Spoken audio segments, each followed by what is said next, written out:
Families میں یہ رواج ہے کہ لڑکوں کو صرف فادرز کے ساتھ انگیج ہونا چاہیے اور لڑکیوں کو صرف مدرس کے ساتھ انگیج ہونا چاہیے. تو ہیومن ریلیشن شپ جو دو جینڈرز کی ہوتی ہیں آپس میں، وہ لرن کرنے کے لیے بہت امپورٹنٹ ہے کہ جو گھر کا بیٹا ہے وہ ماں کے ساتھ بہت امپورٹنٹ ایکسٹرا کنیکشن بنائے، اور جو گھر کی بیٹی ہے وہ اپنے فادر کے ساتھ بہت زیادہ امپورٹنٹ ایکسٹرا کنیکشن بنائے.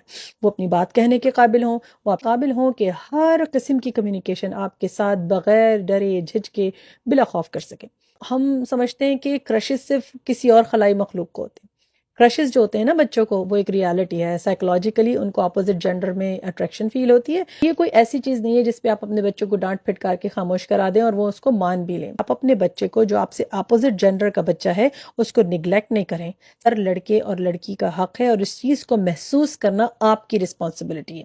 پریز کیجیے اپنی بیٹیوں کو فادرس کہ کوئی بھی لڑکا غلط انٹینشن کے ساتھ ان کو باہر جب تعریف کرے تو اس کو کہیں مجھے تو آلریڈی اتنی اپریسیشن ملتی ہے کہ مجھے ضرورت ہی نہیں ہے کہ میں. اور مدرس کو یہی چیز کرنا چاہیے، اپنے بچے کو بتانا چاہیے، روز بتائیے کہ how much do you appreciate them. اس کو بتائیے کہ تم ہینڈسم لگتے ہو and you will be a man soon inshallah and you will lead your own family. تو بتائیے کہ اللہ تعالیٰ نے تم کو یہ جو سب کچھ دیا ہے، میں ایک مدر کی حیثیت سے بہت سراہتی ہوں. ہیومن سائیکالوجی کا فیکٹر ہے جو ہم بھول جاتے ہیں اکثر، مائیں بھی اور فادرز بھی.